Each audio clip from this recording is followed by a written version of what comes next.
মুনাসি এবং সৃজন একে অপরকে ভালোবাসতেন। তাদের সম্পর্ক ছিল অত্যন্ত সুন্দর, প্রগাঢ় এবং নির্ভরশীল। তাদের একে অপরের প্রতি ছিল এক ধরনের বিশ্বাস, যা সময়ের সাথে আরও দৃঢ় হচ্ছিল। তবে তাদের জীবন ছিল রুটিন মাফিক, প্রায় একঘেয়ে। সৃজন বেশ ব্যস্ত ছিল তার কাজ নিয়ে এবং মুনাসি তার পরিবারের খোঁজখবর নেওয়া এবং ঘরকন্নার কাজ নিয়ে। কিছুদিন পর মুনাসি একজন পুরনো বন্ধু রাহুলের সাথে পুনরায় যোগাযোগ শুরু করে। রাহুলের সাথে তার বন্ধুত্ব একসময় খুব ঘনিষ্ঠ ছিল, কিন্তু জীবনের নানা জটিলতায় তাদের পথ আলাদা হয়ে গিয়েছিল। কিন্তু যখন রাহুল মুনাসির কাছে ফিরে আসে, তখন তার মধ্যে কিছুটা আকর্ষণ অনুভব করতে শুরু করে। প্রথমে এটা ছিল কেবল পুরনো স্মৃতি এবং ভালোবাসার পুনরাবৃত্তি, তবে ধীরে ধীরে সেটা পরকীয়ার দিকে চলে যায়। মুনাসি নিজেকে বুঝিয়ে নেয় যে এটা কেবল একটি সাময়িক ব্যাপার এবং সৃজনকে কখনো জানাবে না। কিন্তু তার মাঝে মধ্যে দ্বিধা তৈরি হতে থাকে। একদিকে তার পুরনো ভালোবাসা, সৃজনের সাথে সম্পর্ক এবং অন্যদিকে রাহুলের প্রতি আকর্ষণ।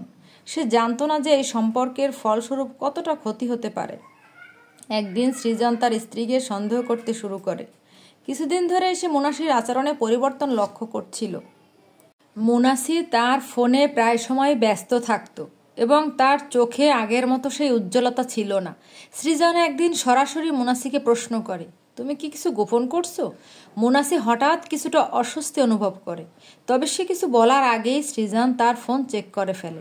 সেখানে রাহুলের সাথে বেশ কিছু কথোপকথন ছিল, যার মধ্যে তাদের সম্পর্কের খুঁটিনাটি বিষয় ছিল। সৃজন আঘাত পেয়েছিল, তার বিশ্বাস ভেঙে গিয়েছিল। তবে সৃজন মুনাসিকে কিছু বলল না, সে শুধু কাঁপতে কাঁপতে ঘর থেকে বের হয়ে গেল। মুনাসি তখন বুঝতে পারল যে সে কি একটা বিশাল ভুল করেছে। তবে সব কিছু ফেরানো সম্ভব ছিল না। সৃজন ফিরে আসেনি। সে গোপনে তার বন্ধুবান্ধবের সাথে সময় কাটাতে শুরু করেছিল। মুনাসি একাকী হয়ে পড়েছিল। রাহুলও তার জীবন থেকে চলে গিয়েছিল, কারণ তার মনের ভিতর অনেক প্রশ্ন ছিল যা মুনাসি উত্তর দিতে পারেনি। একদিন মুনাসি সৃজনের সাথে যোগাযোগ করার সিদ্ধান্ত নিল, কিন্তু সৃজন তাকে জানালো, এখন আর কিছু ফিরিয়ে আনা সম্ভব নয়। তুমি যা ভেবেছিলে সেটা কখনো সুখী করতে পারবে না। আমি তোমাকে ক্ষমা করেছি, কিন্তু বিশ্বাস ভাঙলে সম্পর্ক আবার ঠিক করা সম্ভব নয়। মুনাসি বুঝতে পারল তার পরক্রিয়া সম্পর্ক একটি ভুল ছিল, যা তার জীবনটা চিরতরে বদলে দিয়েছে। সে বুঝল যে কোনো সম্পর্কের মূল ভিত্তি হলো বিশ্বাস, এবং একবার বিশ্বাস ভেঙে গেলে সেটা আবার ফিরিয়ে আনা কঠিন। এখন মুনাসি একা, তবে সে প্রতিজ্ঞা করল ভবিষ্যতে সে আর কখনো ভুল পথে হাঁটবে না।